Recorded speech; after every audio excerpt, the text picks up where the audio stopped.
Samuel Kováčik, vítám vás tady. Dobrý den. Vy jste měl včera v Praze TED Talk, tak kdy se na něj můžou posluchači těšit? Cca koncom mesiaca, takže niekedy tak v strede jesene. Oni povedali, že oni to musia teraz spracovať a bude to trvať niekoľko týždňov, takže uvidíme. No, já bych začal citátem, velmi jako jednoduchým, Immanuela Kanta, hvězdné nebe nade mnou a mravní zákon ve mně.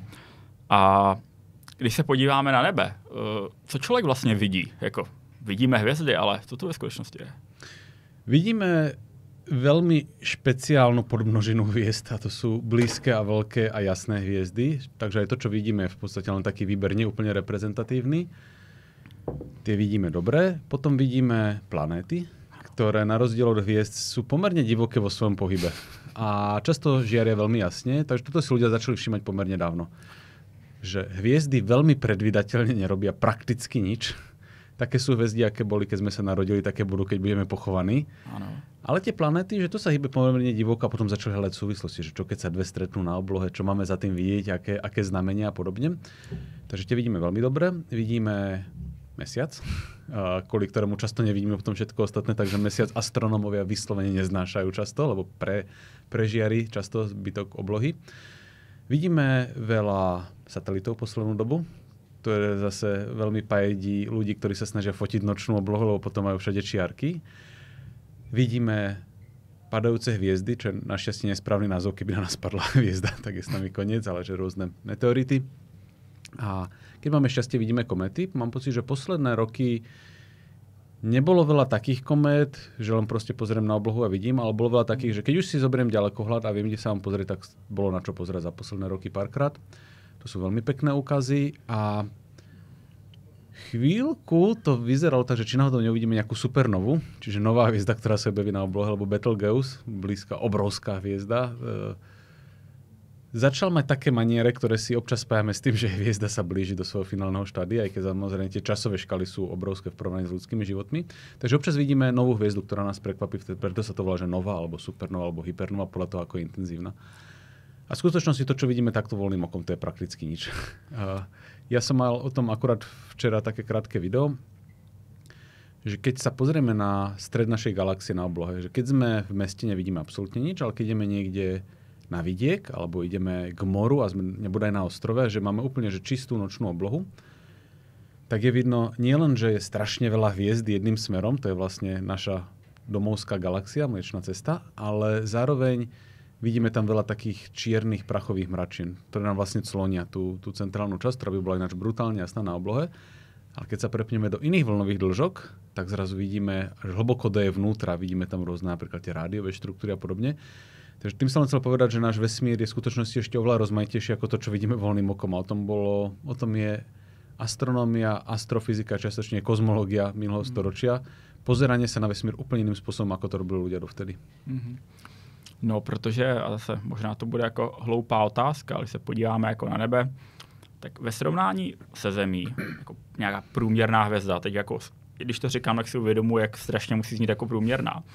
Ale když jsme koukali na pohádky a tak tam byly jako simulované ty hvězdičky, tak to byla jako malá prostě jako hvězdička prostě ještě do těch jako tvarů.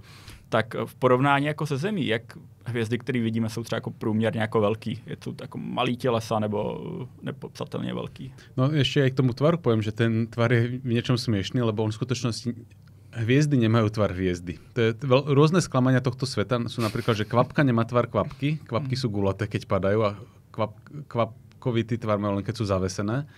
A hviezdy nemajú tvar hviezdy, že to je zase spôsob toho, ako sú zavesené zrkadla v teleskopoch, tak tam proste, jak obchádza to svetlo, to zavesenie, tak to robí takúto difrakciu.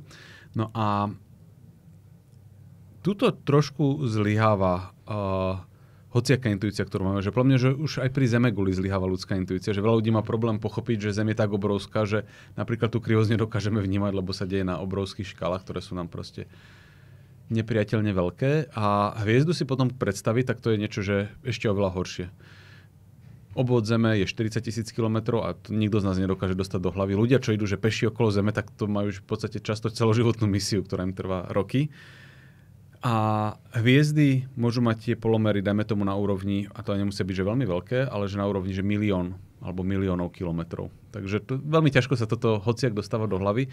Keď si pozrieme také tie zobrazenia Slnka, tak tam vidíme také škvrny, také malé škvrnky na tom Slnku. Keď ich porovnáme, tak to sú rádovo rozmery našej planéty. Takže také tie malé škvrnky, ktoré vidíme na Slnku, alebo vidíme to na Slnku, ale je to aj na iných hviezdach, tak tie majú zhruba takú veľkosť, ako má naša planéta. Takže sa to pomerne ťažko dostáva do hlavy. To je fascinující, ano, fakt těžko tohle bude zachytit do slov. Co je vlastně prostoročas? Kdyby člověk to měl tak jako, uvědomuji si, já se budu se snažit dělat takový vlastně most mezi tím, jak by to řekl, kdybyste mluvil k nějakému jako odbornějšímu publiku a k někomu, kdo možná začal jako objevovat víc jako vesmír, kosmologii, fyziku a tyhle věci. Jak byste mu tak jako polopaticky vysvětlil prostoročas? Najkratšia úplná odpoveď, ktorú k tomu mám, má 250 strán, lebo o tom som napísal knižku Kusky reality, ale že keď si to vyberiem také 3 rôzne uhly pohľadu. Ano. Keď človek začne študovať matematiku alebo fyziku, alebo teda hlavne fyziku, tak sa povie, že čas a priestor to je ihrisko, na ktorom sa deje fyzika. Že to sú také tie fixné veci na pozadí, ktoré majú svoje súradnice, ktoré nám zadávajú, že kde presne sa nachádzaš a koľko je teraz hodín. A keď sa chceme stretnúť, musíme si povedať kedy a kde. Nestačí len jednu túto informáciu. Takže to je len také ihrisko, v ktorom sa deje fyzika. Keď človek nastúpi na bakalára. Keď sa rozhodne zotrvať a pôjde študovať aj na magisterskom štúdiu, tak mu zrazu povedia, že Einstein, mimochodom, keď pôsobil v Prahe, začal rozmýšľať o tom, ako sklbiť gravitáciu so svojou špeciálnou teóriou relativity, ktorá má maximálnu povolenú rýchlosť svetla. Tak zistil, že keď sa toto snaží sklbiť, tak dostáva úplne novú teóriu, ktorú dnes voláme všeobecná, alebo po česky obecná teória relativity, ktorá ukazuje, že to ihrisko je v skutočnosti veľmi dynamické. Že vplyvom hmoty sa časopriestor dokopy dokáže kriviť, dokáže sa deformovať a spôsobuje to rôzne prejavy, napríklad ohyb svetelných lúčov, spomaľovanie času a tak ďalej.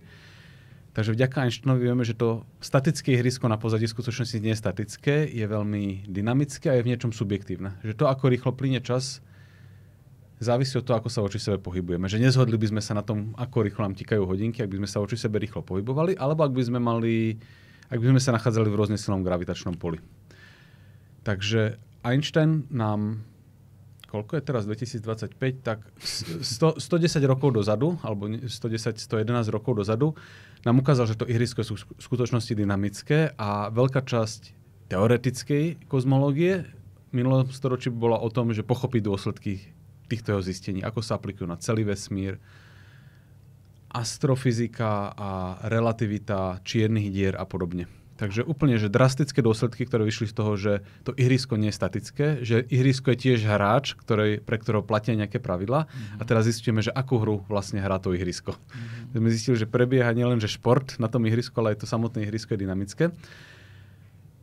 A posledné 10 ročia sa rozmýšľa teraz o tom, že či pre celé toto ihrisko vlastne ešte neexistujú nejaké úplne iné pravidlá. Nie sme úplne spokojní s aktuálnym stavom fyziky. V mnohých ohľadoch by sme mali byť. Máme veľmi presnú kvantovú teóriu, ktorá neuveriteľne presne v niektorých prípadoch na 14 desatinných miest vie vysvetliť výsledky experimentov, ktoré robíme v časticových urýchlovačoch a podobne, ktoré nám pojednávajú o tom, ako funguje hmota. Tu máme veľmi presné gravitačné merania, ktoré znova krásne sedia dokopy a keď to spojíme medzi sebou, tak to prestáva fungovať. Takže nemáme jednotnú teóriu kvantovej fyziky a gravitácie. A jedným z jej prejavov by mala byť aj, že ako vlastne vyzerá skutočne štruktúra priestoru. Že keď sa štruktúra priestoru riadi tou Einsteinovou gravitačnou fyzikou a okoreníme ju o tú kvantovku, že čo to s tým priestorom vlastne narobí. Netušíme. Krátka odpoveď, že netušíme, dlhšia odpoveď je, že netušíme, ale máme isté indície a máme matematické nástroje, ako to uchopiť. A teraz skúšam robiť pozorovania, že či sa nám takéto niečo potvrdí. Krátká odbočka, když jste zmínil ty urychlovače částic, tak jestli se nemýlím, tak to bylo vlastně prostředek, jakým se zjistila existence bosonových částicí? Nebo to dávam dvě? Konkrétne Higgsov bozon. Bozonov je viacero, napríklad, že fotón je tiež bozon, ktorý bol objavený dávno predtým. A keď sme začali poznávať hmotu, tak veľmi dobre fungoval prístup, že hádžem veci od seba rýchlejšie a rýchlejšie a pozriem sa, čo sa z toho stane. A to z dvoch dôvodov. Poprvé, väčšia rýchlosť znamená väčšia energia A väčšia energia znamená, že podľa S rovná MC na druhú, znova ten Einstein, keď zrazím o seba veci s dostatočnými energiami, tak oni začnú vytvárať nové veci. Takže sa dozvedám aj o tých nových veciach. Chcel by som skúmať štruktúru lietadiel a budeme skúmať tak, že o seba budeme rýchlejšie a rýchlejšie zrážať autá a zrazu počas tej zrážky vzniknú nejaké komponenty lietadla. A takto divne to funguje vo svete časticovej fyziky. A druhá vec je, že čím väčšia energia, tým menšia vlnová dĺžka. Takže keď chceme preniknúť dovnútra nejakých zložených častíc, napríklad protóny a neutróny, základ hmoty okolo nás sa skladá z 3 menších častíc a keď to chceme vidieť, tak znova musíme mať veľké energie. Takže ľudia začali robiť, že zvyšovali energie v urýchlovačoch, rôzne dizajny skúmali, ale v podstate, že zvyšovali energie. A postupne sme naozaj zistili, že z čoho sa skladá hmota okolo nás, že v podstate existujú dva typy kvarkov, z ktorých sa skladajú protóny a neutróny.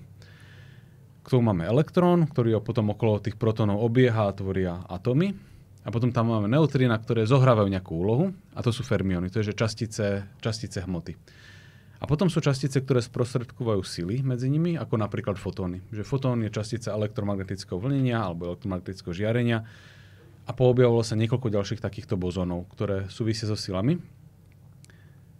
A v jednom bode, že my fyzici sme totálne, že matematickí podvodníci, nám ide o výsledok. Že v jednom bode výpočtu sa povie, že potrebujeme, aby táto častica bola nehmotná a v druhom potrebujeme, aby bola veľmi ťažká. A toto je v skutočnosti legitímny prístup, že v prvom kroku absolútne netuším, ako z počiatočných predpokladov dostať výsledok. Tak skúsim tu zapodvádzať a potom tie podvádzania odstraňujem a skúšam, že ako sa vlastne dostať tej finálnej teórii. Takže sa toto urobilo, že v jednom bode povieme, že to má byť veľmi ťažké, v druhom, že to má byť nehmotné a ten výsledok potom pekne zbehol. A niekto sa zamyslel nad tým, že či by to predsa nemohlo dávať zmysel takto. Paradox, ale v skutočnosti nie.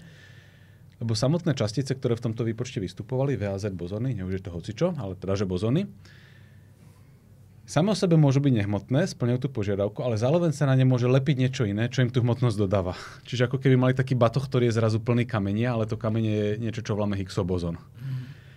Takže si ľudia uvedomili, že keď chceme mať konzistentnú teóriu, tak potrebujeme, aby existovala častica, ktorá sa lepí na ostatné a dodáva im hmotnosť. A to bolo, že úplne, že to je... Niektoré častice, ktoré sme objavili, boli také, že to už sme čakali, že toto príde a je to v podstate, že niečo podobné, ako sme videli, len ťažšie. A toto bol, že úplne iný typ častice, aký sme dovtedy pozorovali, bol to bozón a dodával sa tým hmotnosť. A toto je ten veľký úspech LHC a CERNu ako takého, že objavil túto časticu. Higgsov bozón, ktorý bol ten chýbajúcim komponentom. A tiež trošku k mrzutosti ľudí, lebo úplne krásne nám zapadol posledný dielik skladačky a teraz sa nevie, že čo ďalej vlastne. U toho je vlastně, když se bavíme o urychlovačích částic, tak jako že pro vás asi samozřejmě, jak tyhle věci jakoby fungujou, že to není, že by to bylo v nějaký jako obyčejný jako laboratoři, ale že na to právě, kde byly tyhle ten jako Higgsův bozon objevený, tak to je jako velmi speciální jakoby místo. Tak jestli můžete jenom krátce divákům vlastně jako přiblížit, jakým způsobem tyhle supermoderní urychlovače částicí fungujou. Tak sú tam dva dôležité princípy. Prvý je taký, že chcem tenisovou raketou urychlovať loptičku. Tak do nej udriem a ona odletí. Tak to je problém, lebo aby som do nej znovu odrel, tak by som ju musel dobehnúť. Ale keby som tú loptičku dal na špagátik, aby chodila do kolečka, tak môžeme robiť takú stranu, že do nej udriem a ona urobí kolečko a udriem do nej znova a znova a znova. A toto je myšlienka kruhových urýchlovačov. Existuje lineárne, ktoré len proste idú rovno a čelná zrážka vybavené, ale kruhové urýchlovače majú túto myšlienku, že urýchlujeme napríklad len na jednom mieste a potom si častica urobí kolečko a znova sa vráti a my to urýchlujeme a dobrou synchronizáciou to vieme robiť v dvoch smeroch naraz, aj v protismere a vo vhodnom momente ich zrazíme. Takže to je prvá časť, že využívame ten istý urýchlovací segment niekoľkokrát, lebo to robí kolečka, že to je geniálne jednoduchá myšlienka, krásne funguje. No a teraz druhá analogia pochádza z ciest, zo silnic. Keď idem cez dedinu, tak sú zákruty pomerne prudké, že zastavím na križovatke a pomalinky vojdem do križovatky a môžem tam mať, že pravouhlú zákrutu a zvládnem to. Keď idem po diaľnici 130-kou, tak keby tam bola zrazu pravouhlá zákruta, tak by sme všetci narazili do steny. Tam treba, aby tá zákruta bola oveľa jemnejšia. A toto isté platí pre elektricky nabité častice. Že oni poprvé, keď idú do veľmi prudkých zákrut, začnú vyžarovať energiu, takže chceme, aby to robili pomaly a po druhé my ich potrebujeme navigovať magnetmi, ktoré majú nejakú svoju maximálnu silu, ktorú dokážu stáčať. Takže si znova nevieme dovoliť veľmi prudké kružnice. Takže platí, že čím väčšie energie chceme, tak tým väčší urychlovač musíme postavať. A preto sa to teda už ťahá do desiatok kilometrov. A tým pádom to stojí strašně veľa peňazí. Tak já si vybavuji, jestli jsem správně jako čet, že řada lidí, který jako předpokládám, nevím, tomu třeba nerozuměl až tak dobře, takže říkala, jako, co to tady děláme, tím, jako, nevím, vybuchne nám prostě jako svět tímhle s tím. Můžete i krásně tuhle jako úvahu rozvést, že skutečně se ozýval jako hlasy, který si mysleli, že tyhle urychlovače částic budou jako konec prostě jako světa. Ono toto vychádza z zle pochopeného výskumu a nie úplne šťastného marketingu. To je hodně věcí. To sú, áno. Dve veci sa stali predtým, ako sa spúšťal veľký časticový urychlovač na takých vyšších energiách, ktoré boli že bezprecedentne vysoké. Že takto vysoké energie sme ešte nedosahovali. A niekedy predtým vyšiel výskum, ktorý v niečom nadväzuje na teóriu strún, a keď už by sa dalo asi povedať, že v niečom trošku presahuje, že už sa to ako keby až tak vznikla z toho nadstavba oddelená od štandardnej teórie strún,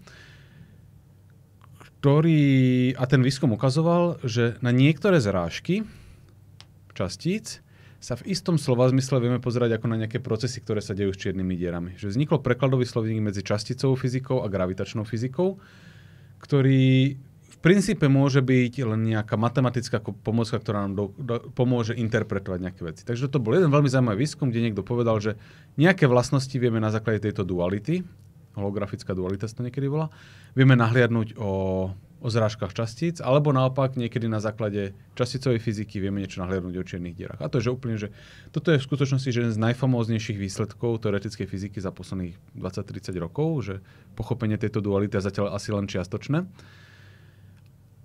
A toto je, že drobný článok, ktorý keby v sebe neobsahoval čierne diery, alebo keby tam explicitne nebol napísaný, tak si nikto nevšimne zo širokej verejnosti. Odborná bola nadšená a vzniklo toto. A potom bol druhý aspekt, ktorý vlastne pojednával o tom, že či by teda pri tých vysokých energiách nemohli vzniknúť malé čierne diery. Že keď stláčame toľko energie do veľmi malej oblasti, či neprekročíme takú tú kritickú hranicu, od ktorej vlastne tá energia začne kolabovať a vytvoriť čiernu dieru. Keď sa toto spočíta, tak odpovedie, že jednoznačne nie. Bežný urychlovač na to, aby vytvoril mikroskopickú čiernu dieru, by musel mať rozmer približne slnečnej sústavy. Takže to sa človek nemusí báť, že to, čo niekde sa postaví pod Ženevou, že by na to stačilo, že ani omylom. Ale jedno z veľkých záhad fyziky je, že prečo je gravitácia taká slabá sila oproti ostatným. To je niečo proti intuícii, lebo máme pocit, že však gravitácia nás tlačí k Zemi, ale to je gravitácia celej planéty, ktorej sa dokáže relatívne slabý elektrický náboj postaviť. Že keď zoberiem, ja neviem, nejaký balón, pošúcham ho, tak dokáže zdvíhať prach zo Zeme. Čiže celá gravitácia celej Zeme ten prach tlačí dole a malý elektrický náboj povie, že nie, ideš opačným smerom a on ide opačným smerom. Že v skutočnosti elektromagnetická sila je oveľa silnejšia a aj slabá jadrová sila, aj napriek názvu je silnejšia ako jadrová, než gravitačná, že ona je veľmi, veľmi slabá. Nebyť toho, že tu je celá planéta, ktorá nás ťahá jedným smerom, tak sme sa nevšimli. Takže veľkou teoretickou výzvou pochopiť slabosť gravitácie a jedna možná hypotéza, divoká, že toto nechcem povedať, že toto si väčšina teoretických fyzikov myslí, že toto by malo platiť, ale že zaujímavá, ale skôr okrajová hypotéza je, že ak by mal vesmír extra priestorové rozmery, čiže viac než tie 3, ktoré vidíme, ale veľa malých, a možno nie až tak malých, trošku takých rozvinutých, že nie úplne plánková dĺžka, že nehoď to hocičo, ale takých malých, ale nie úplne malinkých, tak mali by sme pekné vysvetlenie, prečo je gravitácia taká slabá, že ona možno redne do tých ďalších rozmerov. Že ona vlastne nejde len v tých troch, ale cíti aj tie ďalšie a preniká do nich a tým sa vlastne oslabuje. A že v skutočnosti tá konštanta, ktorá udáva silu gravitačnej interakcie, je väčšia, ale javí sa nám taká malá, lebo my nevidíme tie extra ďalšie rozmery a čo robí v nich. Že my vidíme už len ten trojrozmerný výsledok. Ano. A na základe tohto sa dajú k tomu robiť nejaké prepočty, že ak by tieto extra rozmery boli také a také, tak skutočná gravitačná konštanta by bola taká a taká a tým pádom by bolo ľahšie vytvoriť tie mikroskopické čierne diery. Gravitácia bola silnejšia, viacej by to stlačilo dokopy. A na základe tohto ja som to potom hľadal na stránke CERNu a podľa mňa to, že buď už zmazali, alebo sa to ku mne dostalo neprávom, že to oni netvrdí, len niekto prišiel s takýmto tvrdením, že ak by bola situácia veľmi prajná pre vznik mikroskopických čiernych dier, to znamená, že niekoľko extrapriestorových rozmerov a neúplne malých, tak by ich cerne dokázali vyrobiť a oni by prakticky okamžite zmizli, lebo sa vyparujú Hawkingovým žiarením. Ano. Takže prišiel jeden ten odborný článok, ktorý nehovoril o skutočných čiernych dierách, ale hovoril o tej dualite. Potom prišlo takéto uvedomenie si, že ak by bol vesmír oveľa iný, než máme pocit, že je, tak by sa dali čierne diery vyrobiť a hneď by sa vyparili. No a ľudí prekvapivo neupokojilo, keď sa povie, že však Hawkingovo vyžarovanie, ktoré hneď zničí tie čierne diery a začali protestovať. Dokonca až tak, že sa to dostalo na Európsky súd pre ľudské práva, dostali žalobu na CERN, kde sa sťažovali teda, že CERN ide zničiť Zem.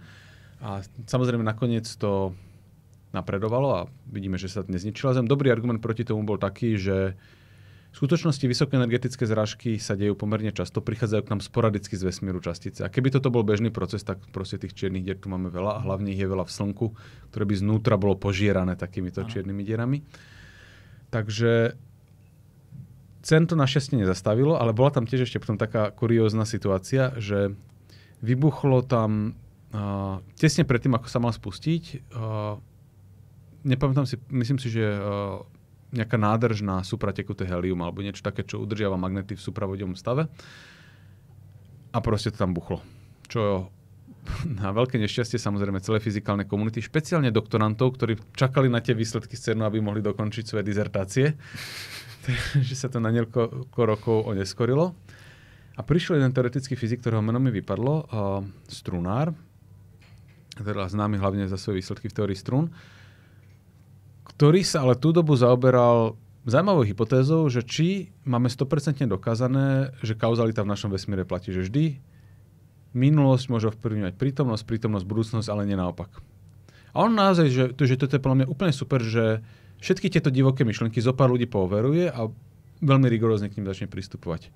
A presne keď on skúmal túto možnosť, tak to zrazu v CERNe ruplo. Presne vtedy, keď sa hovorilo o tom, že to možno zničí Zem. Takže on má normálne napísaný potom odborný článok, že či niekto vlastne z budúcnosti nezasiahol nesabotoval takto spustenie CERNu. Takže... To jsou fantastické teorie. K černým dírám a i k Hawkingově záření se určitě za chvíli dostaneme. Mě ještě zajímá otázka, četl jste něco od Davida Deutsche? Nebo zná to jméno? Já jsem teď jsem jako proletěl těma 2 knížkama Fabric of Reality a Beginning of Infinity, to je vlastně jakoby novější. Jsem poměrně jako nováček v těchto tématech, takže bych nedokázal udělat argument vlastně ani pro něj, ani proti němu. Ale on předpokládám jeden z velkých jako proponentů vlastně té teorie jakoby toho multiversu na základě těch jako stínových fotonů a těch experimentů a tohodle. Myslím, že jako multivers je takhle, je to minimálně jako zajímavá myšlenka, ať už by člověk k ní jako přistupoval pozitivně, anebo by ji prostě jako vyvrátil. Tak vlastně jaký je váš názor možná jako na jeho práci a obecně jako na tu jako teorii multiverzu a lidi, kteří jako ji prosazujou? Davida Deutscha berem ako že výborného fyzika, dokonca som ho tento rok typoval na Nobelovku za fyziku, lebo je z tej výročie kvantovky a on je jeden z tých ľudí, ktorí rozbiehali kvantovú informatiku, takže veľmi zaslúžene by dostal, nakoniec ju dostal iný zaujímavý výskum, ktorý sa týkal kvantovky, toho ako kvantové tunelovanie vidno až na makroskopických, teda bežne viditeľných objektoch a David Deutsch je že excelentný fyzik a hlavne je zaujímavý mysliteľ, že on vo vede je dôležité mať nejaký zlomok ľudí, ktorí hovoria veci, ktoré často nie sú správne, ale zase sem tam povedia takú vec, ktorá je správna a ostatní by ju robením malých krokov proste k nej nedospeli. Takže tomto je podľa mňa on super a patrí do tej triedy ľudí, ktorí robia veľké skoky a sem tam vďaka tomu prejde cez nejakú priepasť, ktorá ostatných zastaví. Takže že mám ho vo veľkej úcte a keď som teraz písal knihu Limity poznania, tak tam som zase z toho The Beginning of Infinity používal veľa jeho vecí, lebo on tam vlastne hovorí, ako ľudia preklenuli istú hranicu, kde sa z nás stali univerzálni vysvetľovači, universal explainers, čo sa mi strašne páči. Má popraže, jo. A keď som mal tú TEDxovskú prednášku teraz v Prahe, tak som rozprával aj o tomto, že to, že my sme ako ľudia, v niečom naše poznávanie sveta je podobné ako zbytku prírody, že prebiehala u nás a v podstate aj stále prebieha v istom slova zmysle darwinovská evolúcia, náš imunitný systém sa učí, náš centrálny nervový systém sa učí na základe podnetov a skúsim, vyšlo, nevyšlo a proste iteruje postupne zlepšenia. Ale potom máme schopnosť robiť teórie, ktoré výrazne prekonávajú to, čo by sme bez nich dokázali. myslím si, že Bertrand Russell povedal, že jazyk je nielen o tom, že nám umožňuje tvoriť myšlienky, ale umožňuje nám aj formulovať myšlienky, ktoré by sme bez jazyka nedokázali. A toto robia teórie prevedu. Že nám umožňujú dosávať poznanie, ktoré by sme bez nich nedokázali dosiahnuť. A v tomto bol pre mňa David Deutsch extrémne inšpiratívny, že tá jeho kniha je vlastne z veľkej časti o tomto, ako fungujú teórie a čo je rozdiel medzi dobrou a zlou teóriou, ako sa to buduje. Takže na vysokom piedestali je u mňa David Deutsch. Aj napriek tomu, že má niektoré vyhlásenia, s ktorými nesúhlasím, ale to je presne ten jeho atribút, že robí tieto veľké kroky. No a teraz multivers. Existujú dve extrémne rozličné veci, ktoré sa myslia pod pojmom multivers. A som veľmi silne presvedčený, že jedna z nich môže byť správna. A som celkom silne presvedčený, že by mohla byť aj tá druhá. Že nie je to úplne taká istá. No a ten prvý multivers je taký, že existuje viacero rôznych vesmírov a tie majú v princípe rôzne fyzikálne zákony, rôzne zloženie hmoty, častíc a tak ďalej. Toto je na základe úvahy. Predstavme si, že by sme žili na planéte, ktorá je neustále zatiahnutá oblačnosťou a nevideli by sme zbytok vesmíru. Ale začali by sme poznávať veci a zistili by sme napríklad, že voda zamrza pri 0 stupňoch, vyparuje sa pri 100, ale my to máme priemernú teplotu 20 stupňov. Že wow, aké príjemné. A začali by sme sa diviť, že aké máme šťastie, že toľko vecí je tu akurát vhodných pre nás. Máme tu dostatok uhlíka, máme tu dostatok, minerálov a tak ďalej, aby sme tu mohli mať komplexný život.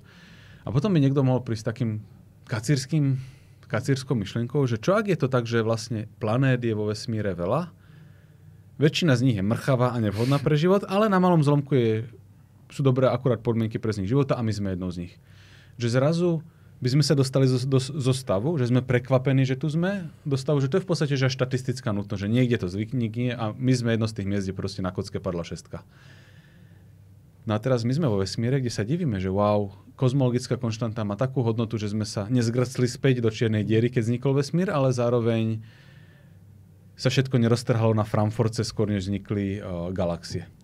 A zároveň tu máme takú veľkosť elektrického náboja, že vzniká hmota, ktorá dokáže robiť chemické väzby, ktoré sú dosť pevné na to, aby mohli vzniknúť komplexné štruktúry, ale zase nie tak pevné, aby nemohli byť dynamické a tak ďalej. Že veľmi veľa príjemných náhod je v našom vesmíre a pre mňa sa dá hrať úplne tá istá hra. Že buď môžeme byť z toho veľmi prekvapení, alebo môžeme povedať, že vesmírov je asi veľa. Každý z nich môže mať iné fyzikálne zákony. Že tu je gravitačná konštanta o 40% menšia a elektrický náboj je 3-krát väčší. V ďalšom vesmíre inak. A v malej časti z týchto všetkých vesmírov sú vhodné podmienky pre vznik niečo, čo sme schopní nazvať život. Čiže niečo, čo interaguje s okolím, lokálne vie znižovať entropiu na úkor entropie okolia a vytvára štruktúry, ktoré sú stabilné v čase. Takže som veľmi naklonený takéto teórii multiverza, lebo to znižuje naše prekvapenie z nášho vesmíru. A to je vlastne aspektom dobrej teórie, že dobrá teória, dobré vysvetlenie má znižovať mieru prekvapenia, ktorú máme z tohto sveta. No a potom existuje tá kvantovo-mechanická, everettovská interpretácia viacerých svetov. To je tá, o ktorej asi David Deutsch aj často rozpráva, ktorá hovorí o tom, že kvantovka nám hovorí, že častice sa môžu nachádzať napríklad vo viacerých stavoch naraz, čiže prechádza ľavým okienkom, prechádza pravým okienkom, alebo spin smeruje hore, alebo smeruje dole. Alebo qubit ukazuje jednotku, alebo ukazuje nulu. A častica sa nachádza v takomto stave, kde je vo viacerých verziách naraz a potom ju zmeriam a ocitne sa v jednom z nich. A jedna z možných interpretácií tohto celého je, že vlastne náš vesmír, zjednodušene povedané, ale nie je to úplne správne, ale že náš vesmír sa rozdvojí a v jednej verzii vznikne tá možnosť a v druhej druhá možnosť. Takže každé meranie stavu, kvantovo-mechanického stavu alebo kvantového stavu vedie k rozdvojeniu vesmíru. Ono sa človek potom nesprávne tak predstavuje, že ten vesmír je nejaká veľká gulička a potom sa vždy rozdvojí a teraz je tých vesmírov veľa. Správnejšie je to skôr tak, že ten multivers je veľa vesmírov poprepletaných cez seba, úplne, že proste našalatené na kope a sem tam sa ocitneme ako keby v dvoch naraz, lebo sú nerozlíšiteľné v rámci istých možností. Že všetko z nich je ostatné rovnaké a tu je nejaký drobný rozdiel. A potom zrazu, keď ten rozdiel skolabuje, tak buď sa ocitneme tam, alebo sa ocitneme tam.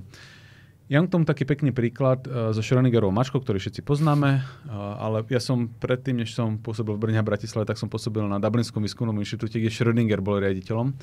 od 1940. Takže je mi toto blízke, tam sa o tomto veľa rozprávalo. No a ten príklad je teda taký, že máme mačku, ktorú zatvoríme do krabice, tam je nejaká častica, ktorá sa na 50% nerozpadne, keď je rozpadne, tak vypustí nejaký jed, ktorý tú mačku zabíja. A teda tvrdenie je také, že tá mačka sa potom dostane do stavu, kedy je zároveň živá a mŕtva. Čiže dojde ku kvantovému previazaniu a keď otvoríme krabicu, buď sa dozviem, že častica sa rozpadla a mačka je mŕtva, alebo častica sa nerozpadla a mačka je živá. Takže tá kvantovosť sa preniesla na ten makroskopický objekt vďaka tomu, že som ho držal dokonale izolovaný od okolia. Že tam sa povie, že krabica, ale to by musela byť krabica s nejakým vákuom, kde absolútne nič nemôže preniknúť. Že to musí byť úplne izolované od všetkých vplyvov. Tak teraz si predstavme, že otvorím krabicu a vidím tam, dajme tomu, živú mačku. A tá lepšia verzia experimentu je, že a teraz ja som celý v jednej krabici, na ktorú sa niekto ešte pozerá zhornova. A on tiež vlastne musí modelovať túto situáciu tak, že rozpadla sa častica, mačka zomrela a fyzik vidí mŕtvú mačku. Alebo ten opačný scenár.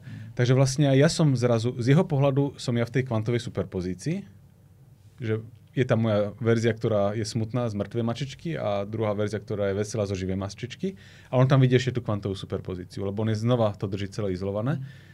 Ale ja nemám pocit. Ja už mám pocit, že z môjho pohľadu už kvantovosť vymizla. A toto isté sa deje v tom našom vesmíre, že my urobíme tu nejaké kvantové meranie a potom sa vlastne to rozštiepenie vesmírov takto postupne, ako dochádza k tým interakciám, tak to začne prenášať ďalej. Áno. No, když jsme vlastně teoreticky u teorií, to je strašný vyjádření, ale co je problém indukce, když se bavíme jako o teoriích? Sú všelijaké.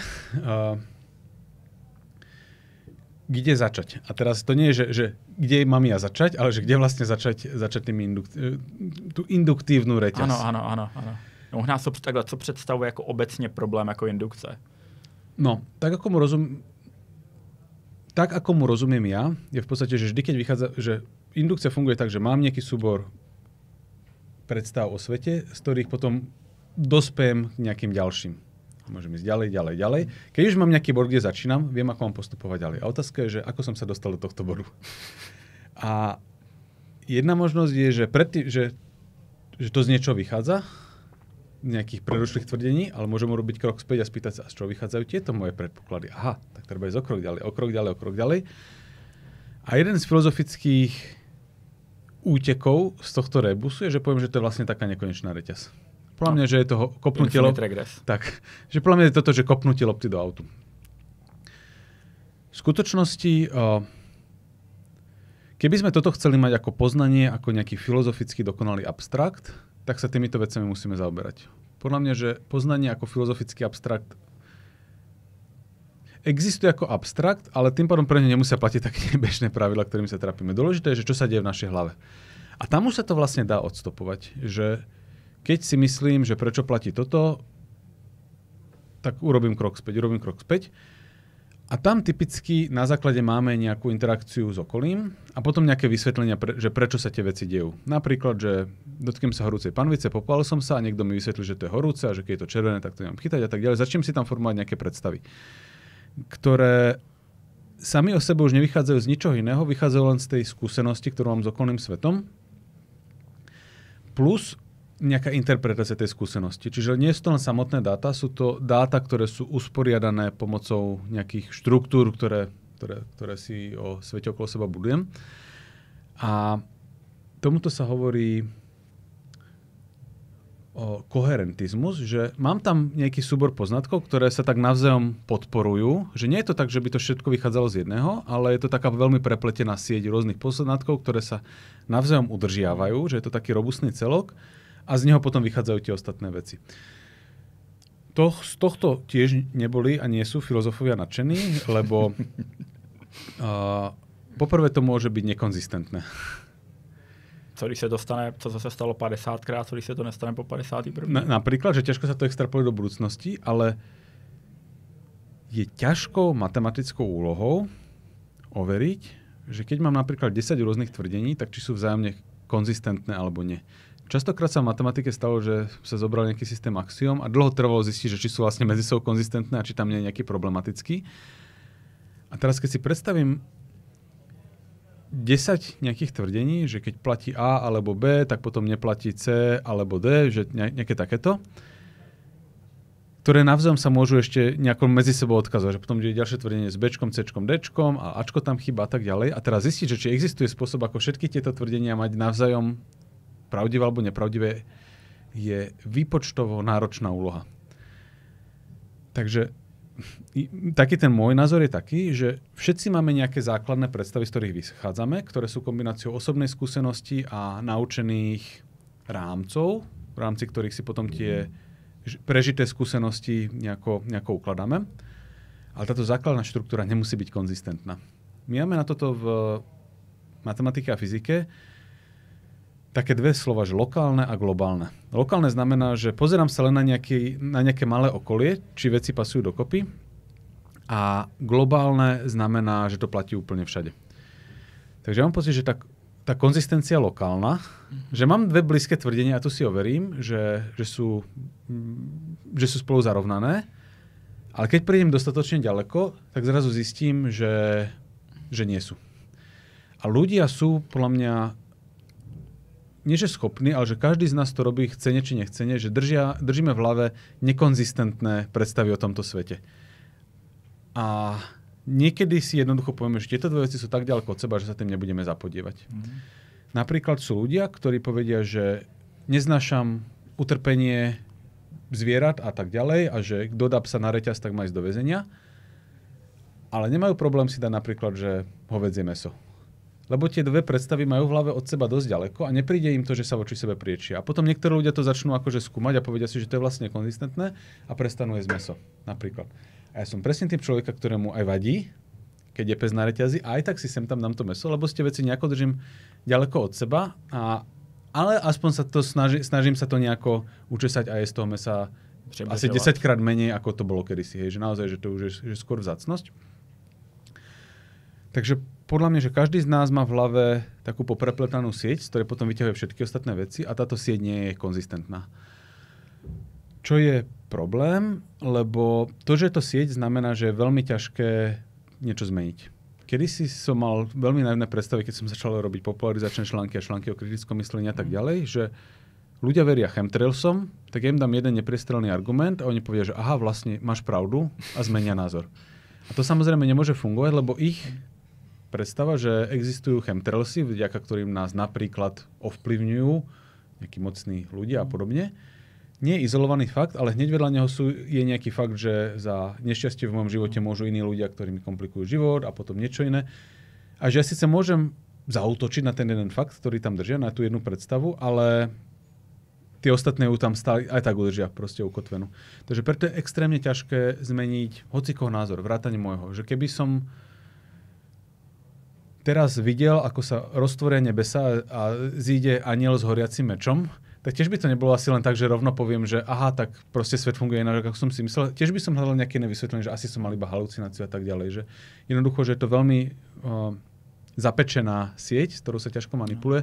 Preto je veľmi dôležité, ako funguje školstvo. Že to je presne ten čas, kedy sú mladí ľudia ešte flexibilní a vedia si vytvoriť ideálne čo najobjektívnejší a najmenej zle poskladaný obraz sveta. Lebo keď už potom v tomto sú zabenutí 30-40 rokov, tak proste tie štruktúry skostnatejú a už sa oveľa ťažšie menia.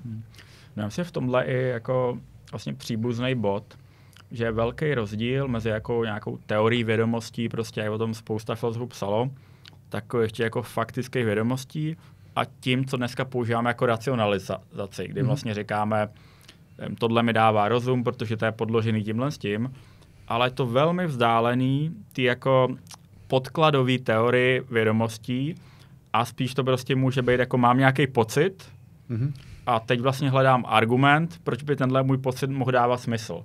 Ale že to je to, kdy hodně lidí, kteří jako mluví o kritickém myšlení a o tohle, já prostě jsem rozumovej tohle, tak myslím, že si málo kdy uvědomujou, že přesně jak říkáte, jako v jaký síti je ten jejich nástroj kritického myšlení zapletený a jak může být zdaleko od té podkladové desky, jako toho vědomostního prostě principu a té teorie prostě vědomostí. O tomto je veľmi veľa pekných experimentov, ktoré boli robené pomocou nešťastných ľudí, ktorí mali nejaké poškodenie mozgu. Napríklad sa kedysi robilo, že keď ľudia mali silné epileptické záchvaty, tak im vlastne, ja neviem, do akej miery je to stále bežné, ale že sa im vlastne rozdielil mozog na dve časti, že sa proste pretne ten kmeň, či čo to je v strede. A potom sa dajú robiť experimenty, ktoré sú veľmi zaujímavé. Na štýl, že podajú časť informácií iba ľavej hemisfére a potom nechajú pravú, aby okomentovala rozhodnutie, ktoré sa stane. A na tomto sa pekne ukázalo, že my urobíme často rozhodnutie podvedome, ale potom ho len vedome začneme racionalizovať. A to bolo presne na štýl, že ja neviem, že niekto chytil jablko, lebo mu povedali, že chyť zelený objekt a potom druhá hemisféra, ktorá sa vedela cez text komunikovať, tak to racionalizovala štýlom, že asi som bol hladný, alebo niečo také, že preto držím jablko. A toto je presne to, že my často niečo urobíme, extrémne veľa našich rozhodnutí sa deje podvedome, čo bolo vlastne ukázané iné experimenty, že keď sa začne trekovať, aké nervové spojenia sú aktívne, tak my vidíme, že tá myšlienka vznikne skôr, než prenikne do vedomia a ten rozdiel môže byť niekedy pomerne veľký a potom zrazu mám pocit, že ja som toto vymyslel. Na čo je jednoduché cvičenie, meditačné, človek môže skúsiť mať pod kontrolou, aká ďalšia myšlienka sa mu objaví v hlave a je to veľmi ťažké. Veľmi ťažké napríklad nemyslieť na slona, keď som práve teraz spomenul slona. Proste, že niektoré veľa tých vecí funguje na automatike. Ale potom príde ten náš mozog plánovač a vysvetľovač a začne všetko takto racionalizovať. Takže presne je to, že keď je človek dopredu rozhodnutý, tak začne prihadzovať tie fakty a na nešťastie tak veľa ľudí používa teraz vedecké štúdie, že ja sa držím paleodiety, tak idem dať research studies that support a už ignorujem všetko ostatné. A čo tam potom, že tu vznikla veľká metaštúdia, ktorá analýzuje 200 štúdií, ja si namiesto toho vyberiem malý singapurský experiment, ktorý robili študenti na 16 pacientov a budem používať ako argument ten, že nedám o to, že zobrať, že najlepšie. A ešte na to mají biznes nejaký. Tak, že nie je to, že zobrať nám najlepší kúsok vedeckej informácie, ale cieľene googlíme ten, ktorý podporuje naše tvrdenia. Čiže znova, tvárime sa, že robíme vedecké rozhodnutia, ale nie. Já se v tomhle snažím, myslím, že to je něco, bych poradil každému. Zkuste najít nejlepší argument pro to, že byste nemuseli mít pravdu. Dělám to, ať se to týká nějakých geopolitických věcí, ať se to týká teorie, ať se to týká psychologie, všeho tohodle. Ale si říkám, v nejlepším případě se stane to, že vy uvidíte to místo, kde ta druhá strana přeskakuje nějaký argument, kdy si řeknete, počkejte, ale tenhle jakoby tady A prostě nevychází z bodu B, tohle prostě je nevím, skok, který nejsem ochotný udělat. A budete mít ale daleko lepší argument pro to svoje, protože víceméně bude to znát a já myslím, my se jako velmi bojíme vlastně konfrontovat ty naše přesvědčení a my se to souvisí s tím, jak se říká, že lidi, kteří pochybují, tak jako chtějí věřit a lidi, kteří věří, tak se bojí pochybovat. Když jsme u lidí, co je to vlastně Fermiho paradox? No, Fermiho paradox je také povšimnutie si. Prečo sme tu vlastne sami? Že keď si spočítame, koľko je hviezd vo viditeľnom vesmíre, tak to vychádza rádovo 24-25 ciferné číslo. A tak povieme si, tak pozrieme sa na slnečnú sústavu, no nevyzerá to bohviak, že Jupiter, Saturn, že však tam by život nemohol vzniknúť, ale cca polovica hviezd, nemáme ešte úplne presnú štatistiku, stále je to skreslené tým, kam dovidíme a tak ďalej, ale rádovo to vyzerá tak, že niečo na úrovni polovica hviezdnych systémov má planety. Znova, väčšina z tých planét je mizerná, ale tak zhruba 7% vyzerá, že mohli by mať vhodné podmienky pre život. To znamená atmosféra, vhodná teplota na tekutú vodu, prítomnosť nejakých organických alebo komplexných zlúčenín. Ale nie je to nutne tak. Že my môžeme byť totálne prekvapení a nájdeme život na kométe, môžeme ho nájsť niekde, kde by sme fakt, že ani nedúfali. Takže to je, že trošku tak skreslene sa na to pozeráme, hľadáme život podobný nám, ale oka. Polovica z tých 24-ciferného čísla nech má nejaké planéty. Z tých planét nech je 5 alebo 7% v niečom podobných Zemi. Znova, nie všetky slnka sú dobré na vznik života. Veľmi veľké existujú len pár miliónov rokov, to je moc krátko. Veľmi malé sú veľmi divoké, ale znova zoberieme nejakú podmnožinu hviezd podobných slnku. Takže sme zobrali 24-ciferné číslo a predelili sme ho dvojkou za to, že nie každá hviezda má planéty. Predelíme ho, dajme tomu, 10, 15 za to, že nie všetky planéty sú vhodné. Ďalším faktorom za to, že nie každá hviezda je vhodná. tak z toho 24-ciferného čísla sme ubrali čo? 2, 3, 0, 4, 5, nech sme extrémne štedri, 10. Stále je to, že 14-ciferné číslo počtu Zemi podobných planét okolo Slnku podobných hviezd. Je pomerne arogantné si myslieť, že my sme to tu zvládli ako jediní. Aj keby sme priznali, že je v našom vesmíre bujarí iba mikroskopický život a že komplexný, inteligentný život schopný tvoriaci civilizácie je evolučná anomália, tak stále pri 14-cifernom čísle tých anomálií stále bude veľmi veľa. Takže toto je to, čo si ľudia uvedomili v momente, kedy sme začali lepšie poznávať vesmír a chápať, čo sa tam deje. A potom je otázka, že kde vlastne všetci sú, že keď je tak veľa. No a toto časté odpovede môže súvisieť s tým, že je veľmi bujarý bežný život a jednoducho, že inteligencia je anomália. A v podstate, že pomerne zbytočná. My sa extrémne nesprávne podľa mňa označujeme za vrchol života na tejto planéte. V čom je z pohľadu evolúcie človek lepší ako šváb? Z pohľadu nášho ľudského prežívania samozrejme v nekonečno rôznych veciach. A my prežívame život oveľa intenzívnejšie ako asi zbytok živočíšnej ríše na našej planete. Ale z pohľadu evolúcie, ktorá to všetko vytvorila, jej ide o jediné. Posielať ďalej gény. A v tomto je dobré byť niečo, čo sa rýchlo množí, je odolné a tak ďalej, dokáže sa v rôznych prostrediach uchytiť a tak ďalej. My sme z tohto pohľadu pomerne krehkí a dokonca dostali sme sa do štádia, kde racionálne vieme popierať svoje evolučné pudy, napríklad sa množiť, že ľudia vedome odmietajú mať deti, čím sa vlastne akože spierajú tomuto svojej vlastnej evolúcii. Takže my sme povedali, že možno sme anomália, ale znova, že pri tomto počte tie anomálie by nemali byť úplne vzácne. A sú také hrubé odhady, na ktoré by som akože nestavil ani 200 korún, ale akože tak spomeniem, že na našu galaxiu môže pripadať 50 civilizácií schopných 50 príkladov života schopných tvoriť civilizácie. To je proste, že z klobúka vytiahnuté číslo, ale ako odrazový mostík to berme, že základ do diskusie. Keby ich tu bolo 50, to už je, že pomerne málo na galaxiu. To znamená, že sú medzi nami veľké rozostupy, aby sme sa napríklad videli priamo. Môže sa nám pokojne stať, že Webbov teleskop bude mať šťastie, nasmeruje sa na nejakú planetu a zistí naozaj, že sú tam nejaké znaky civilizácie, tzv. Technosignatúry, čo by mohol byť niečo na úrovni nášho freónu. Jednoducho, že nejaké molekuly, ktoré sú tak komplexné, že by ich nemohol vytvoriť život, že by nemohli vzniknúť abioticky, teda bez života, a zároveň, že nie sú stabilné, takže ich tam evidentne niečo pridáva späť do danej atmosféry. Takže potom by sme mohli nadobudnúť presvedčenie, že niečo ako civilizácia existuje. Takže sme stále otvorení myšlienke, že my nemusíme byť, ale že to môžu byť že 2 mesiace a zrazu príde takáto správa, ktorá zmení ľudstvo, že zistíme, že niekde inde existuje civilizácia.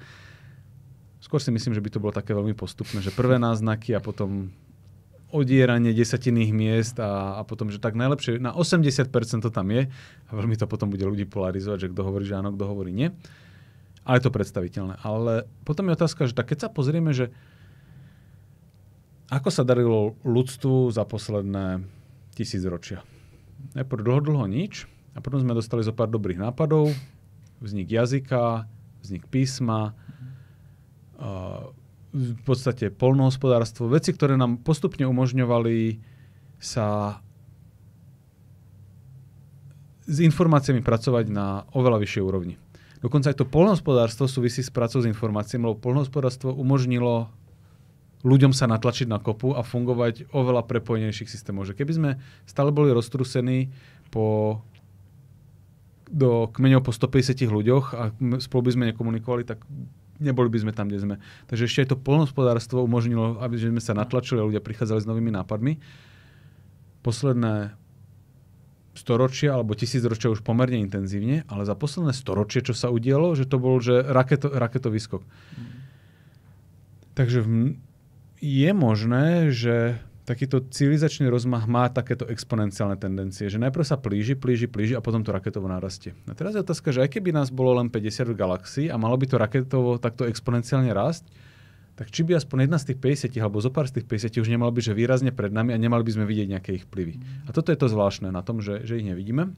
Má to veľa rôznych vysvetlení. Jedno je, že sú proste jednoducho asi rozumnejší od nás a povedali si, že nebudú komunikovať, lebo stretnutie s inou civilizáciou nie je súťaž, kde sa dáva medaila za druhé miesto. Ako pochopili napríklad v centrálnej Južnej Amerike, keď tam došli Španieli, že v podstate spôsobili civilizačný kolaps. A im stačil pár storočný rozdiel. Keby sme mali 10 000 rokov, tak si predstavme, ako by sa dnešné armády vysporiadali s kmeňmi pred 10 000 rokmi. A teraz si predstavme, ako mimozemská civilizácia s 10 000 ročným náskokom príde sem. Takže každá z nich si našťastie toto môže povedať, že čo keď my nie sme prví, ale sme druhí, takže všetci čužme. A my zatiaľ vysielame pesničky do vesmíru a tak ďalej a posielame naše adresy. Ale to môže byť len taká kratochvíľa a dostatočne pokročilá civilizácia si to spočíta a povie, že sa nám toto neoplatí. Potom, toto je jedno, podľa mňa, že celkom rozumné vysvetlenie. Druhé samozrejme až také, že proste, že neexistujú tie iné civilizácie, minimálne v našej galaxii a je to extrémne vzácne. Ďalšie také, že nie sú od nás múdrejšie, ale sú blbší a zničili sa skoro, že tak ako sme my teraz v technologickej puberte, sme schopní zničiť sa, ale nemáme ešte dosť múdrosti na to, aby sme to neriskovali, tak oni možno sa proste tiež narazili do múru. Čo je pre nás varovanie, alebo to znamená, že múr môže byť niekde tesne pred nami. A potom sú aj také iné vysvetlenia. Trošku sa vrátim k tomu Davidovi Deutschovi, že to, čo ľudia zistili, je, že kvantové počítače v niektorých aspektoch vedia fungovať úplne inak ako bežné počítače. Dokážu veci, ktoré sú prakticky že zázračné v porovnaní s týmto. Takže taká nultá úvaha je, že... To je vlastně jenom ten jako obměněný Turingův princip, na kterém on vlastně jako mluvil v té první knížce. Ktorý Turingov teraz? On vlastně jako by tvrdil, že Turingu, myslím, že to bylo v tom předivu reality, nebo Fabric of Reality. Myslím, že tato je přeložená do češtiny, já jsem četl jako v angličtině. A ten vlastně tvrdil, že jako Turingův princip jako platí, ale že si neuvědomili, jak moc až jako platí a že by vlastně mohl jako víceméně obsahovat všechny tyhle kvantové jevy a kvantový počítače a tohle. Takže to je otázka, že do akej miery vlastne... To, čo zistil Turing, je, že od istej úrovne je počítač dosť zložitý na to, že vie simulovať hociaký iný počítač. A počítač v tomto zmysle môžu byť veľmi jednoduché veci, že kartová hra Magic the Gathering obsahuje nejaké kombinácie kariet, ktorí sa v istom prípade vedia správať ako turingovský stroj. Čiže vlastne on ukázal, že pomerne jednoduché veci sa dokážu správať takisto ako veľmi zložité počítače, len potom otázka, ako rýchlo vedia robiť výpočty. No a pri tých kvantových teda, že prvé, o ktoré ľudia rozmýšľajú, že či nám stroje dokážu pomôcť prekonať biologické obmedzenia. Teraz, že tak, čo vlastne od tých strojov očakávame, že budeme mať robotické nohy a ruky, alebo proste nejakú proste automatickú pečeň, v princípe môže byť. Ale čo sme vlastne my? My sme mozog, kablikmi napojení na nejaké senzory a potom inými kablikmi napojení na mechanizmus, ktorý ten mozog vlastne prenáša po svete. Že my sme vlastne ten mozog, ktorý je obklopený, do ktorého sú naťahané káble. A systém mozog, do ktorého sú naťahané káble, sa vlastne dá urobiť len tak, že zoberiem ten mozog. A potom, čo robí mozog mozgom, no tak vlastne tie jeho nervové spojenia. Tak či by sa to nedalo urobiť tak, že urobím vernú kópiu tých spojení a mám vlastne digitalizovanú verziu samého seba. Voči tomu tu sa dá mať milión rôznych výhrad, ale znova, že v rámci argumentu predpokladáme, že by sa to dalo. A potom ešte môže nejaká civilizácia povedať, že no dobre, tak poprvé, že dobré počítače nemusia byť veľké, lebo napríklad chceme, aby sme nemali veľa tepelných strát a tak ďalej, tak ich robíme proste tak malé, ako sa len dá. A či už by potom nebolo už mať vlastne kvantové počítače a že mať vlastne digitalizovanú myseľ, ale s inštrumentami na kvantovej úrovni, takže nejakú formu takejto až kvantovej mysle. A že vlastne tie civilizácie majú dlhé obdobie, v ktorom sme aj my, kedy je tá tendencia expandovať. A potom môže byť tá druhá tendencia, že vlastne prejsť na tú mikroskopickú úroveň, lebo to je relatívne v niečom ešte väčšia expanzia. Že keď idem expandovať len tak, že som rovnako veľký a idem do vesmíru, tak proste cestujem svetelné roky a robím na planetu, ktorá je rovnako veľká ako je naša. Ak by sme ale svoje existencie miniaturizovali 1000-krát v každom smere, tak zrazu máme pocit, že naša planéta je 1000-krát, miliardukrát väčšia. A nemuseli sme kvôli tomu cestovať 4 svetelné roky, čo vždy bude trvať aspoň 4 roky. A dokázali sme to úplne iným spôsobom. Takže pekný argument je, že možno vyspelé civilizácie sa dokážu postupne miniaturizovať a tým pádom všetky zdroje, ktoré majú k dispozícii, vedia oveľa lepšie využívať. A nejdem teda ísť do toho vesmíru dovonku, ale ten svoj vesmír efektívne zväčšiť tým, že sa oni zmenšia. A toto je pekná myšlienka, že to proste naozaj môže byť potom takéto nanocivilizácie. Ano, v tomhle, protože mně se vlastně líbí ta myšlenka, že člověk, to jak ho dneska jako známe, tak může být nějaké jako univerzální jako vypravěč, nebo že vlastně to, co zvládáme, je dělat vlastně ty teorie o tom, co pozorujeme. Ale současně tady se určitě jako shodneme, nemyslím si, antropocentrismus je něco, co vlastně jako je, protože a zase řeknu svůj jako myšlenkový jako experiment. Jako lidi jsme tady možná 200 000 let a samozřejmě hodnotíme to z pohledu jako dneška. A já říkám, co se dělo ty miliardy let jako předtím. To někdo jako seděl s ovladačem a takhle to jako přehrával, říkal, jak jako pustíme to konečně k těm lidem, tady to necháme jako proběhnout, aby měli co zkoumat. A jednak to teda je velmi podle mě jako špatný vysvětlení celého toho průběhu, který jako máme, ale druhak vlastně, a teď to teda jako stopneme dneska. A teď jsme tady jako lidi a už to nebude dál jako pokračovat. Čili mi to vlastně přijde, to moc nevysvětluje minulost, nevysvětluje to ani jako budoucnost, protože jako předpokládat, že tak, jak tady dneska jsme, tak tady zůstaneme a už žádná jako vyspělejší forma tady jako nebude. Čili já se s tím jako antropocentrismem jako velmi jako peru, protože je na něj navázaná jako velká část věcí, ať když se bavíme jako o víře nebo o těchto z těch jako věcech v takovém tam jako náboženském slova smyslu, tak vždycky vlastně jako předpoklad antropocentrismus a mě jako první vždycky jako nastačí, ale co se stalo, než byl první člověk. Čili možná bych chtěl ještě jako otevřít to téma vlastně jako antropocentrismu, kde vlastně shledáváte to, že je to třeba jako pěkná myšlenka v rámci třeba toho, že jako dovedeme jako teoretizovat. A jaký vám vlastně naskakují jako taky jako červený vlajky, když někdo začne o tom jako mluvit a vy říkáte, no tak jakoby vysvětli mi A, B, C, D, E, F. No ja na to narážam teraz často pri diskusii o umelej inteligencii. Áno. Veľmi často ľudia povedia, že umelá inteligencia nedokáže to a to, nedokáže byť kreatívna, nedokáže myslieť, lebo je to iba štatistický, matematický nástroj. A ja mám pocit, že ak nás niečo umelá inteligencia naučila za posledné roky, že v niečom sme veľmi preceňovali svoje schopnosti. Pár rokov dozadu, a rozmýšľam, či 5 alebo 10, bol problém jazyka braný za jednu z obrovských výziev pre umelú inteligenciu. Že jasné, dokáže vyhrávať šachy, dokáže vyhrávať Go, dokáže vyhrávať počítačové hry, dokáže zisťovať, ako sa poskladajú proteíny, dokáže identifikovať obrázky, ale nedokáže zvládnuť ľudský jazyk, lebo ten je natoľko komplexný a na každé ďalšie slovo vo vete má toľko rôznych variácií, že to je šachová partia na 100. A potom zrazu máme veľké jazykové modely, ktoré sa často prezeradia tým, že robia málo gramatických chýb a tak ďalej. A keď ich vie človek správne naštelovať, tak vedia produkovať text, ktorý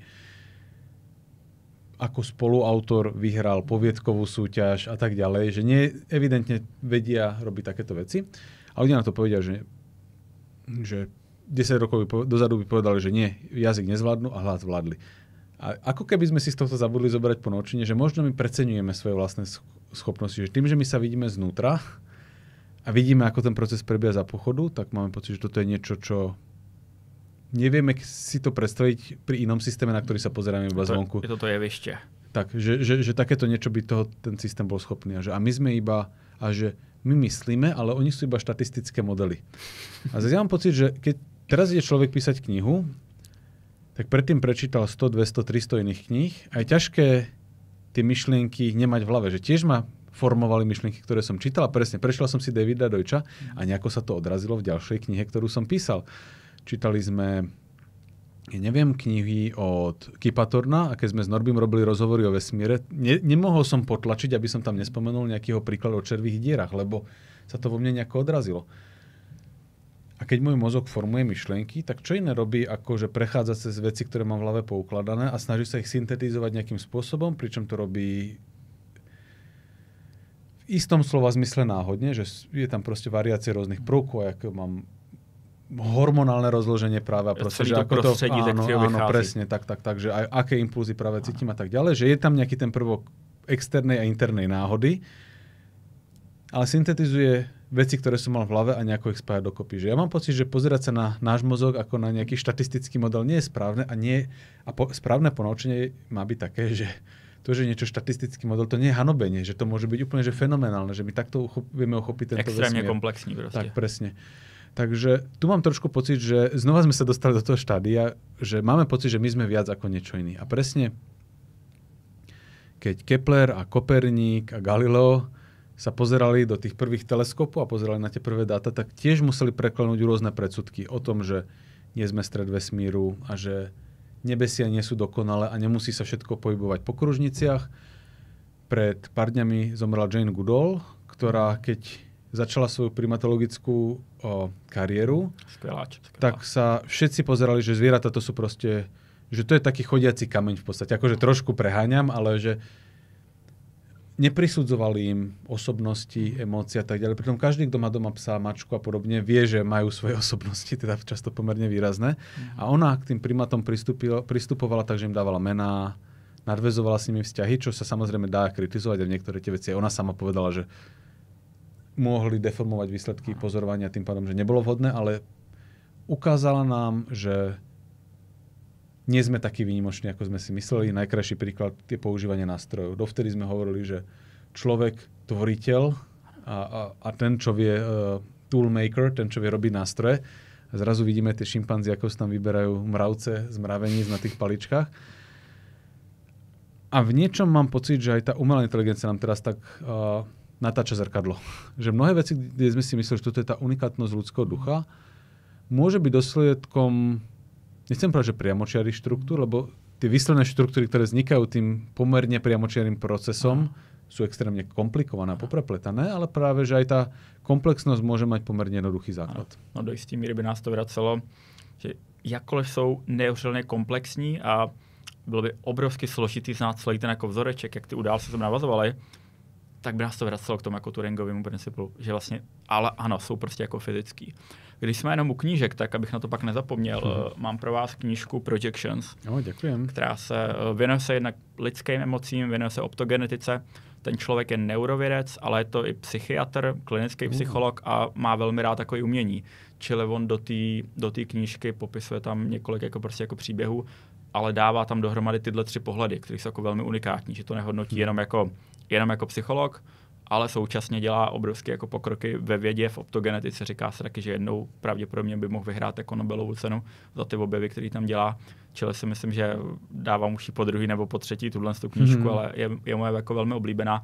Když jsme se bavili o té Jane jako Goodall, tak já jsem zrovna, budu tady mít za pár týdnů člověka, co se týká jako zvířata, který vydali knížku Etologie, mechanismy filogeneze a ještě něco.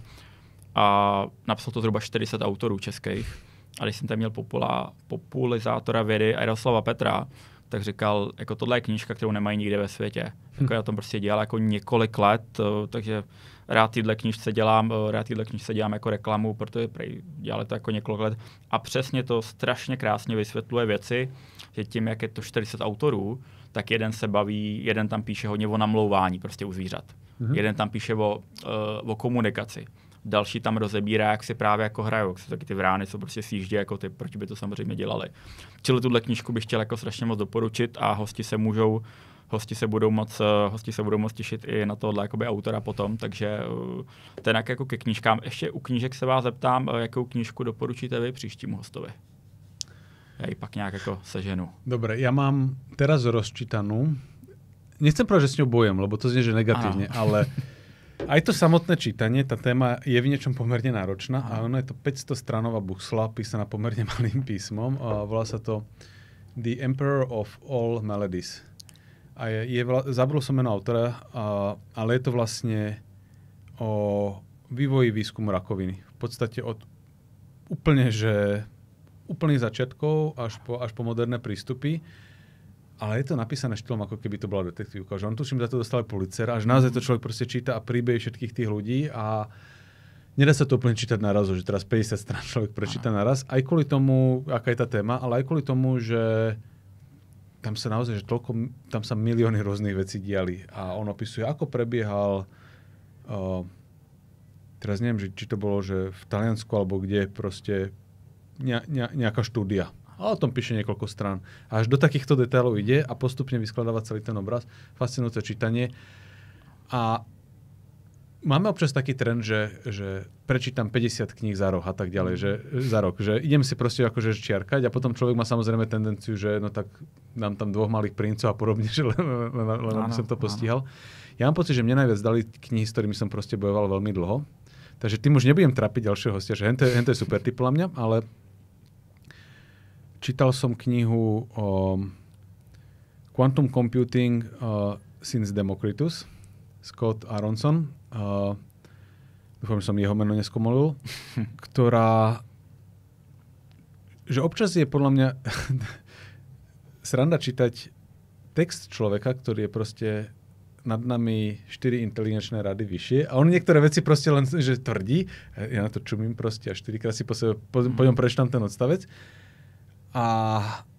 ale že má také unikátne spôsoby pozerania sa na veci, že on presne rozpráva o kvantových počítačoch a vlastne hovorí, že v čom sa to podobá na stroje času a tak ďalej. Takže že toto som tiež čítal dlho a dalo mi to veľmi veľa. A ďalšia kniha, ktorú som čítal dlho a dalo mi to veľa, Kip Thorne, Black Holes and Time Warps. Černé díry a zborocený čas, je to aj do češtiny preložené, kde on vysvetľuje tak veľa a tak hlboko tú obecnú relativitu, ktorú sme spomínali v úvode, ako sa len dá bez použitia matematiky. A je to úplně že geniálne.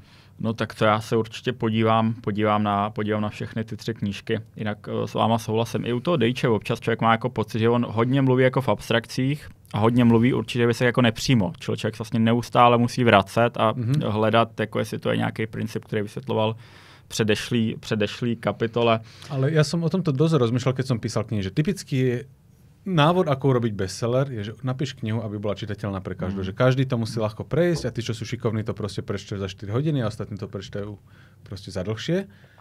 A som si povedal, že ja som si urobil normálne, že úvahu nad tým, že ktoré knihy sa mne páčili najviac, že ma najviac zmenili a boli to presne tie, pri ktorých som sa že trošku potrapil a dokonca som niekde musel priznať, že tomuto nerozumiem. Takže podľa mňa je dobre napísať knihu, kde že človek povie, že 5% tam som nerozumel, lebo vie, že bol napnutý na maximum. Áno. A len tie tréninky, ktoré nás občas akože prinútia fakt sa zapotiť, nás někam dokážu posunout ďalej. Tohle je myšlenka krásná vlastně víceméně za tímhle jako podcastem. Já se snažím fakt zvát jako lidi, který tak jasně někdo pak poslouchá, říká, tyjo, tady vlastně mluvíte o něčem, co vám obou jako je samozřejmý a jako divákům to třeba jako není. A říkám, no tohle může být přesně k tomu, ten člověk si pak jako k tomu něco najde, že udělá tu další práci. Čili i z toho důvodu jako ten podcast dělám prostě jak jako děláme. Se snažím jako nazvat lidi, kteří jsou neuvěřitelně nadšený pro nějakou velmi jako úzkou část reality, která je extrémně zajímavá. A myslím, že ty posluchače pak prostě vybízí zjistit si víc, než aby jsme dělali velmi jako polopatický rozhovory a vlastně odpovídal jste na otázku, kterou jste upítal setkrát. Témata, který jsme měli jako obrovský, který měl jsem černý díry, Hawkingovo záření, temnou energii, temnou hmotu, velký třes, všechny tyhle ty věci. Proto jsem říkal, bych vás jako potřeboval na 4 hodiny, tak to ty necháme, až za váma dojedu jako na Slovensko. Myslím, že bychom měli jako hodiny o čem povídat. A dáme takovou ještě jako otázku teda na závěr. Kdybyste mohl dostat odpověď na nějakou jednu otázku, kterou jako je velmi pravděpodobný, že ji nedostaneme, buď to jako v našem možná nikdy, nebo minimálně jako v příštích jako 10 letích. Na jakou jednu otázku byste chtěl znát odpověď? Rozmýšľam. Keď som písal teraz limity poznania, tak som tam napísal, že v skutočnosti, že keby sme stretli mimozemskú civilizáciu a chceli by sme vďaka nim dosiahnuť obrovský technologický skok, tak jedna z dobrých otázok je, že ako efektívne nasobiť matice. Lebo je to, že najnudnejšia vec, ako sa ich môžeme opýtať, ale že technologicky strašne veľa vecí stojí na takej úplne matematickej banalite. Ale to by som sa opýtal, keby som bol nesebecký a chcel by som, aby ľudstvo z toho benefitovalo. Poďme do tej sebeckosti trochu. No, čiže čo by zaujímalo mňa? Aký tajemství veľký. Akože to sú pravdepodobne aj veci, na ktorých a ja pracujem a zároveň mám pocit, že sme v štádiu, že nie je úplne arogantné dúfať, že na ne môže existovať zrozumiteľná odpoveď a jedna z nich môže byť, že ako vznikol náš vesmír.